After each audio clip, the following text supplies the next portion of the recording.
Okay, so I've been working on trying to get these bolts out. Just what's holding this Y pipe on. This is the bad cylinder that was seized up. It needs to be overboard just because it's so bad. I did have a bit of a nick that I kind of hit the hammer in there when I was trying to get the piston unseized. So I have that other piston or cylinder I got on eBay, but I'm trying to get these bolts out. They have been a nightmare. I've never seen a Y pipe that was it was stuck pretty bad. It's like these bolts are just welded right on here. There's just so much rust. So I tried heating them. They're 6 mil. 6 mil wouldn't turn them and ended up rounding them. Had to go up to an Imperial here just because it's just a little bit bigger. Tapped them in with the hammer. Put the automatic screwdriver on there and whack as much as I could. Still nothing. So what I ended up doing is I took my cutoff wheel and I just kind of went around as much as I could around the bolt. I didn't want to go too crazy. I didn't want to cut it off. I did want to try to still get them out, just because, you know, you cut them off and then you just have a little stub in there to try to get them out if I ever want to use this cylinder again, if I decide to bore it or whatever. But yeah, I just tried to clean up as much rust that was around here as I could, because it literally looked like there was a weld all the way around. So I did that. Then I put the socket back on, tapped it on, took the automatic screwdriver, whacked the heck out of it again. Then I just put it on the ground, stood on it with my foot, and got my put my ratchet on there, and was able to break them all loose. So, struggles of old sleds, I tell you. But yeah, making progress. So I don't know if I'm gonna take this side off. I mean, that's a good cylinder. It's all honed, ready to go. I might just leave it and then just you know, bolt the new cylinder onto here with a new gasket. So undecided if I want to go through the bother of trying to get that off or not. But yeah, so I'm gonna continue on here, and I guess you guys will see what I decide further on. Okay, so I've been fighting for well over an hour with this one stud that broke. I tried heating it up, putting vice grips on it, nothing. I tried drilling a hole in the center, using my easy outs, nothing. So I decided that what I'm gonna have to do is put a helicoil in. So I just drilled it out to the size that I needed for the helicoil, and then as you can see, there's some of the old bolt there.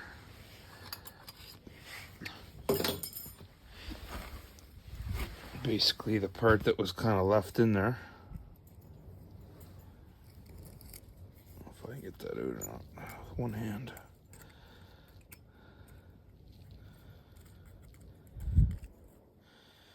That's just falling down in there. It's time to restock the toolbox. Just going nuts on this build here, and stuff is just everywhere. There we go. Just focus there. That's kind of what's left of the bolt. So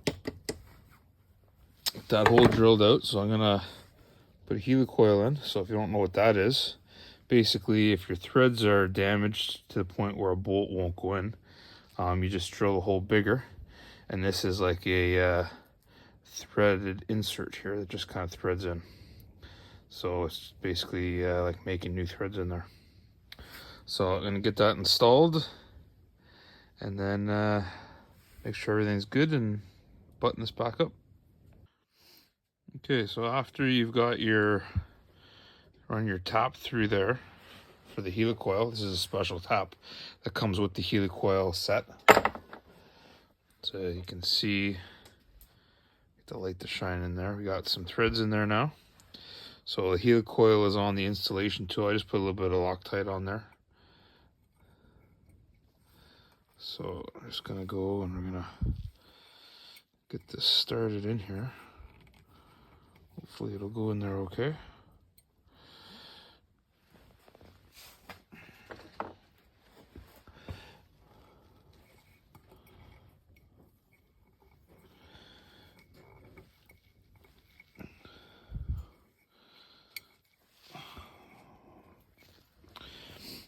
All right, got it started. I'm just gonna put the camera down just because it's a little hard doing this with one hand. Okay, so I got it started here. Put my T-handle on. Now I'm getting some leverage, so just kind of thread her in here. Just don't go too crazy, just nice and gentle.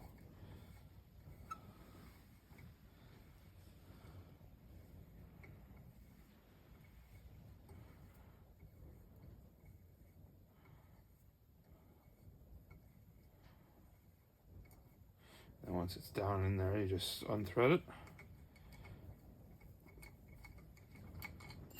The tool comes right out.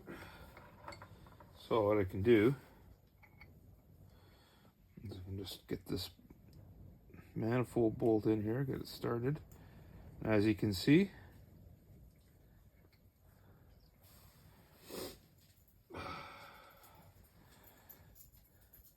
now we have threads again. So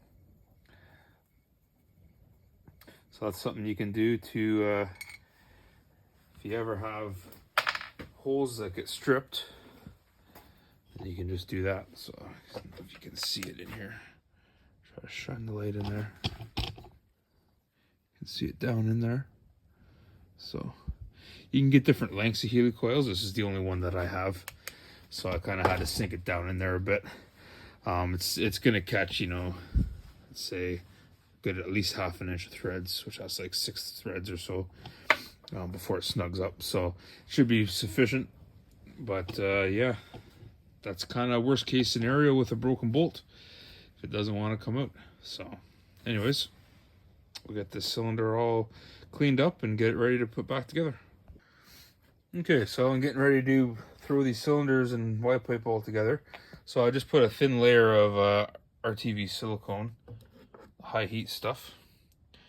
I mean, typically you don't necessarily need to do this. Most cat stuff that I've ever done, right from the factory, cat even puts this stuff on like this. They don't seem to really have any exhaust leak problems. Anybody that knows, you know, first gen revs, Y pipes are notorious for leaking. So I started doing this on them. This one here, when BRP made these, they actually put a raised ring in the casting all the way around. So I mean, typically you don't need to do that, but when I was grinding to try to get this bolt off, I actually ground down that little raised ring on this corner here, so I would anticipate that some blow by would happen. So I'm just going to take some precautions by putting some silicone around there, as well as on the Y pipe. The other nice thing too, if you do this, if you ever have to pull this motor apart, you can usually, those gaskets, they're usually salvageable. So, but anyways, yeah, we're going to get this thing together. The other reason too why you want to put the Y pipe on before you put torque down your cylinders and everything. I mean, you can put the cylinders on, put them in place, and then put your Y pipe on, and then what it's going to do is just going to align everything, just because these Rotaxes don't have alignment pins for the cylinders like the Suzuki's have that. And Polaris also does that on their motors.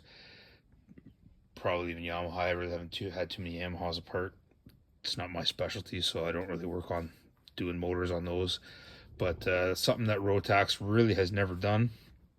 I mean, when they went to monoblock, that kind of eliminated that issue. But when you have individual cylinders and there's no locator pins, you should put the Y pipe on, torque everything down with the Y pipe, that is, before you actually go ahead and torque your cylinders to your engine crankcase.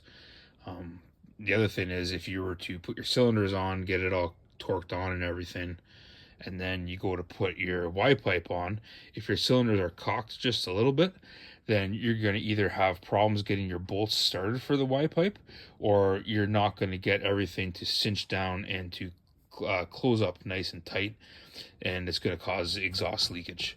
So definitely either put your cylinders on, start all your bolts to hold them in place to the crankcase, then put your Y pipe on, tighten all your Y pipe bolts, and then tighten your cylinder bolts and torque them. Or you can put the Y pipe on first, tighten everything, and then slide the cylinders on your pistons. So doing it that way will be a little harder, just because you have two cylinders that you're trying to put over the piston rings instead of just one cylinder at a time. So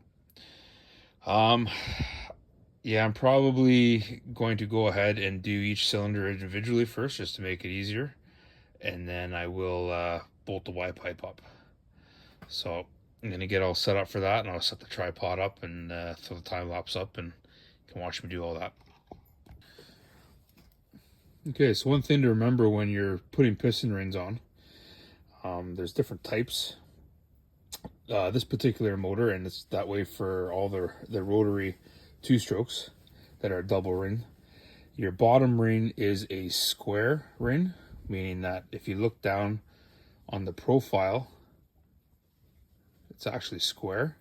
The top ring is a keystone. So what that means is one side is flat, like a 90 to the edge. The other side has a taper to it. So typically most rings, if they're directional, will have a dot or some kind of an indicator that they put on, so you know that that face is up. For some reason this one doesn't have it. I don't know if they're just cheap pistons, but so if you don't have that, the rule of thumb is with a keystone ring, you put the taper facing upwards. So we're going to put the bottom ring on first, the rectangular ring, and then I'm going to put the top ring on the keystone ring.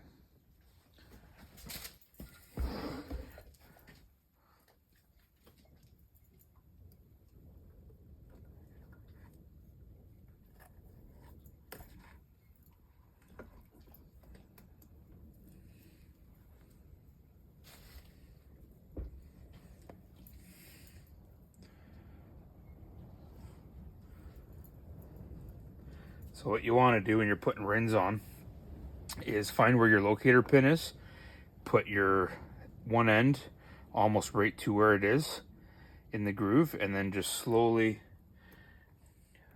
walk the ring around the edge of the piston until it pops back into place. And once your rings are in, just kind of line up your locator pin, squeeze the ring together with your fingers, make sure everything goes together nice. So especially with a keystone ring, if your taper is upside down, it's not going to compress all the way to where it needs to be. So we're going to do the same with the bottom ring, the rectangle ring. Like I said, they're not directional, so should have no problems with that one. So that's good to go.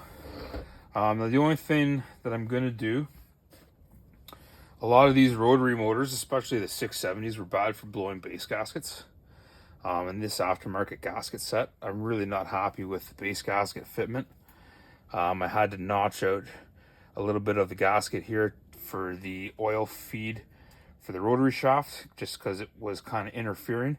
And I also had to cut back a little bit here, just so that where the rotary plate housing is, it wasn't able to go as far back as it needed to line the holes up. So I got that all the way I like it now. Now the only thing I noticed is when I matched it up to the cylinder, only about half of this gasket was actually hitting the cylinder. And I did look at another cylinder that's off the 98. It's the same thing, only half the cylinder basically is catching the gasket. I mean, that's like a 1/4 inch, maybe a little bit less. I really don't like that. I prefer to have as much of this on the mating surface as possible. But I mean, obviously it is the way it is. The other motors both had the gaskets like that. So what I'm going to do is I'm just going to put a little bit of case sealer. Just put a thin coating of it on here. And that's just going to help bond it. So now you don't have to worry. Some people might be like, oh, it's going to change the thickness of the gasket, the tolerances, this and that. But it's really just a thin coating, just more like a glue on it, just to help with adhesion, just so it'll bond and not worry about blowing out. So I've done this many times. You know, we've glued base gaskets together before with multiple layered gaskets and putting the case sealer between, just to you know, lower compression a little bit or raise exhaust port timing. So it's not a big deal doing this. It might make it more of a headache to clean everything up down the road. You know, if it goes a few years and then the motor blows and you got to clean the gasket off. The other hand, if the motor goes with not a lot of miles on it, with case sealer on, it's going to peel up a lot easier. So I'm going to get some sealant on that, get it into place, and then we'll drop these pistons on and get the Y pipe on. Okay, so I thought I'd just give you a quick little view of what I was talking about with this base gasket. So I can get this lined up here with these holes, and you can see how much of the base of the cylinder there is showing. So I did describe a line there, and about halfway on this is all that the gasket is sitting on. So, and even on the sides here, if you're to, there's the edge there, which is normally where a gasket's going to sit, but to slide it over so everything lines up, there's a lot of metal exposed there. Now, the good thing about this is if you want to gasket match your gasket to the cylinder, which what that means is you would typically put some blue paint on here. I don't remember what the exact word is, but then you just put your gasket in place, scribe it with a pick or something, and then you can remove it, and then you can actually, when you're porting, you can grind all of this back to where the gasket is, and that's gonna open this all up a lot more. So your transfers are they're gonna flow quite a bit more, and you know, it's gonna increase some horsepower. But definitely something that I'm planning on doing for that 98 motor. We're gonna do a build with that, and we're gonna blueprint that motor. We're gonna bore it, we're gonna port it, and then we're gonna build a chassis out of what is going to be left of that old 98 that's all smashed up, and it's just strictly going to be our radar run sled. So I want to be hitting 100 mile an hour with that. I know it is possible. We had when I was a Ski-doo mechanic back in the day there, we had one of these sleds, identical sled, 98 Formula 500 Deluxe, and it was all stock motor. And we just clutched it, geared it, jetting, and it hit 101 on the gun. So I know it's possible. We're gonna definitely be aiming for that. I'd like to see that be at 110 mile an hour with doing some motor work to it. So I don't know if we're gonna get there or not, but that is kind of the goal. So as you can see, this is what I was talking about. I had to trim this back for this to fit, and trim along here, because the bolt holes, before I did all that trimming, were like that. So by trimming it all, pushing it back into place, it's all lined up. And as you can see, with the case as well, we can grind away a lot of meat here, so that way it matches the cylinder and the case and the gasket. It's called gasket matching.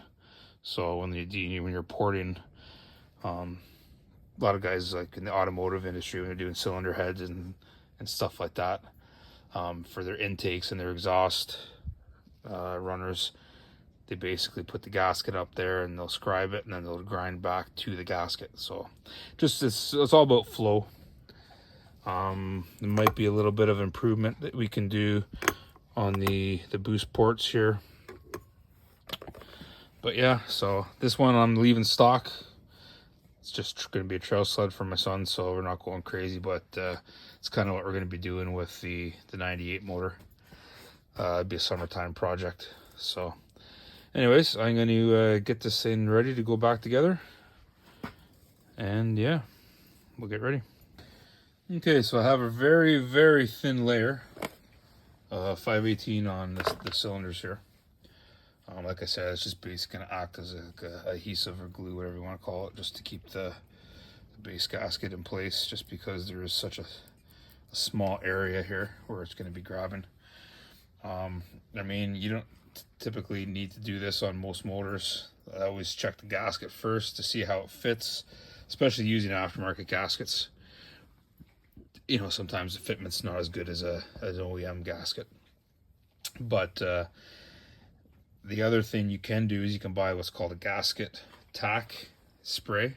So it's an aerosol can, and you just basically spray. It's like spray glue for gaskets. Spray each side, let it tack up, and then put it into place. And it does the same thing. It kind of glues it into place.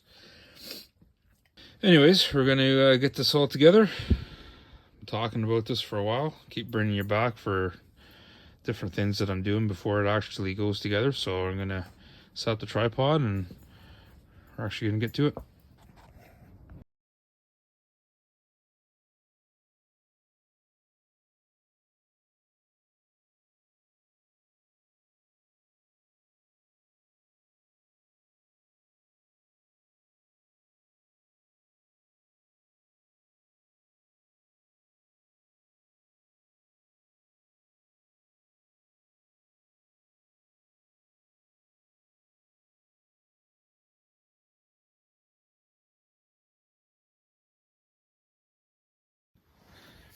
Okay, so as you saw there, got these cylinders cinched down. Then I put the Y pipe on. I tightened and torqued all of these. Well, these are still fairly loose. I haven't torqued these ones yet. And what actually happened was the cylinders actually did move a bit when I was torquing these down. So that's why you always want to make sure that the Y pipe gets torqued before you tighten the cylinder bolts, because the cylinder does need to move a little bit, so that way you have a good seal here. The only thing I didn't do was I didn't torque the helicoil hole, just because I didn't want to pull it or damage it. So I just snugged it up as best I could, and I just went a little bit more, probably like half the torque of what all the rest of them are, just because, like I said, I didn't want to break that helicoil out of there or strip the threads. So I'm gonna get the spec book here and look up what we need to do for torque on the cylinders. I believe they're 21, just like the crankcase bolts. 96 Formula SLS. Cylinder, yep, 21 foot-pounds. So just like the crankcase, you're going to go in increments. So I'm going to start off with 10, then I'm going to go to 21. And again, just like when we did the bottom end, we're going to go in crisscross, starting in the center and working out.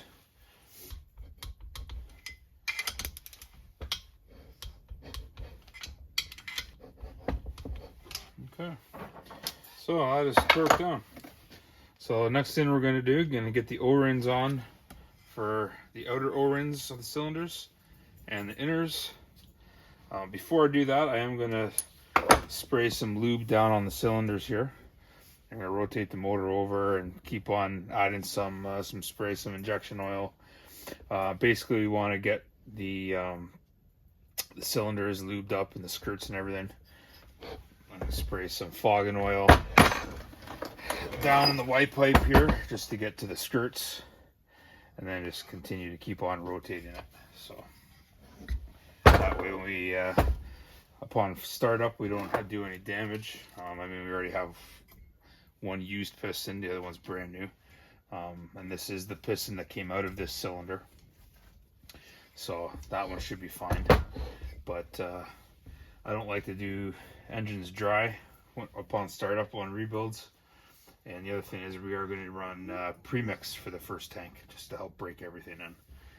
So I'm going to get that lubed up, and then we're going to get the O-rings on and then get the head on. And then this will basically be a long block ready to go. Still going to need to do the rotary valve. I'll show you guys how to do timing on that, because they are timed. You can't just throw it on and have it work. Motor won't run. Get the plate on after that, and then I still have to come in here. I have to do the seal and put this plate on. It's also an O-ring that goes in here, and then I got to put the stator back in and the flywheel. So, and then the engine plate, so I can bolt it in, and then should pretty much be ready to go in and fire up. So I'll get working here.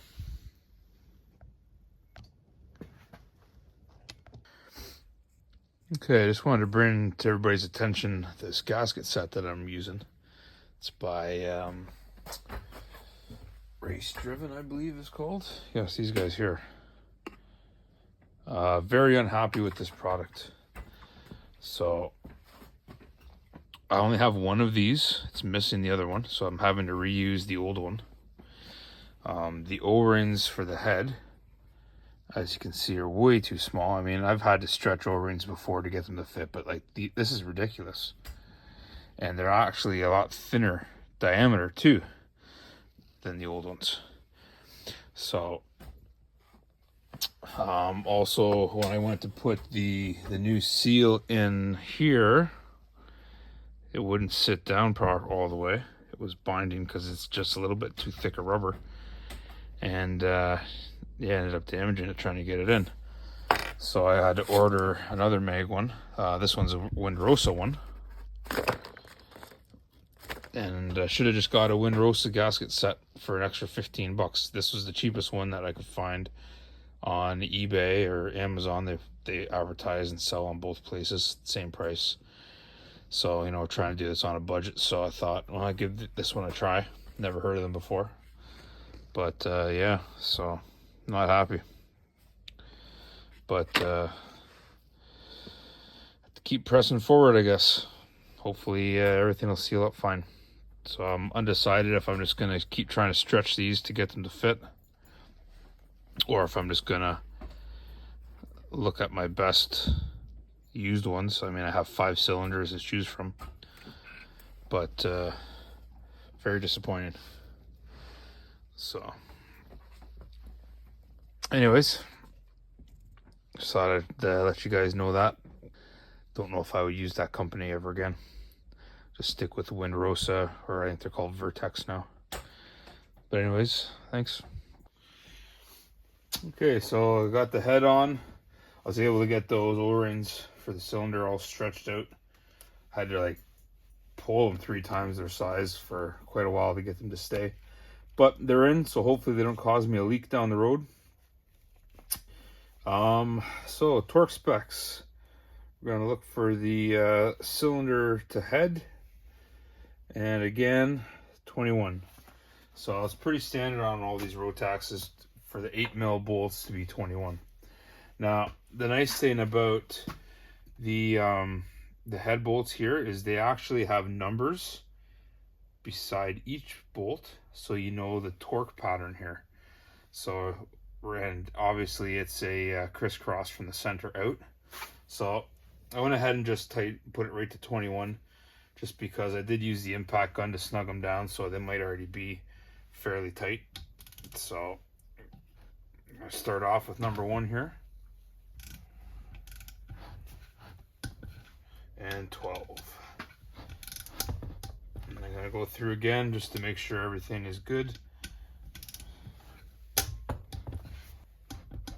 right. So next thing I'm gonna do, I'm gonna get this O-ring here removed, put the new one in.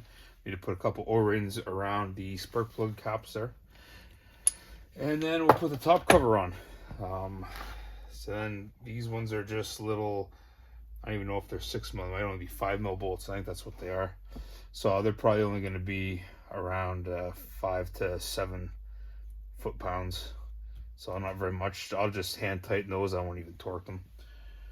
Just obviously that's a little overkill. I don't even think it goes down low enough. Okay, so we're going to set the rotary valve timing next. So easiest way to do that is with a dial indicator. So this one is Bombardier. When I was a VRP tech, I use this all the time for the rotary motors I used to rebuild. It has a nice little wheel here so it doesn't damage the top of the piston. So you're going to want to put it in your mag side piston or cylinder head. where the spark plug goes, just thread it in.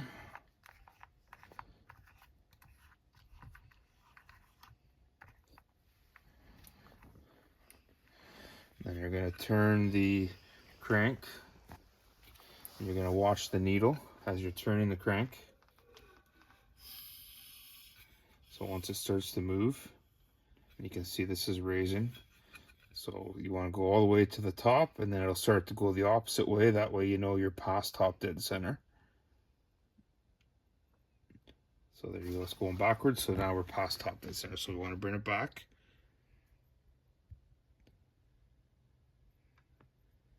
Right there. So then you zero it out here. Oh, it moved. That way you know you're always perfect, so it didn't move on you while you're doing your timing.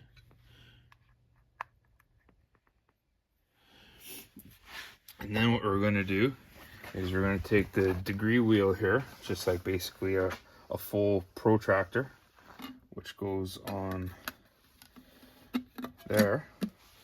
And then we're going to get our spec book here, and we're going to find the motor, and we're going to get the specs for that motor. So you're going to be 135 and you're going to be 64. So what we're going to do is you need to do them at the top and the bottom of the ports. So you're going to find 0, which is the 360 here.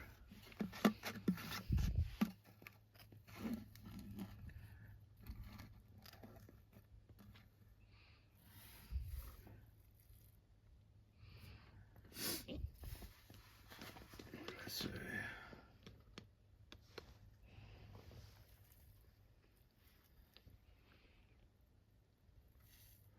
135.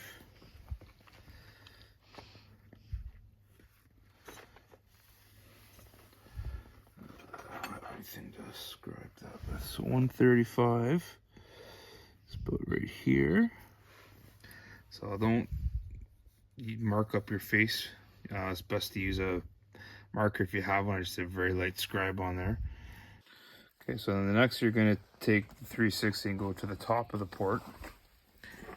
And it was 64, so we're just going to put a little scribe there ever so lightly to the bottom. So basically this one's going to be your one side of your plate, and this one's going to be the other side of your plate when the mag is at top dead center. Now you can't always get it exact, so you just want to kind of be close. So within 5 degrees is acceptable. So that obviously doesn't line up there. So then we're going to go to the next. And then that one's way past.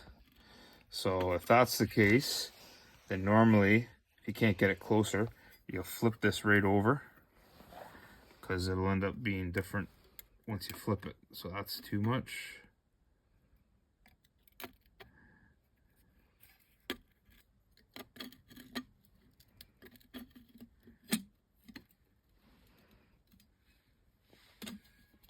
So the other thing is, the factory does put a mark here. So that's actually scribed right in from the factory. So you can usually get within 5 degrees of that, and you know that you'll be okay. So either advanced or retarded, but it'll still run fine. So we're gonna call that good right there.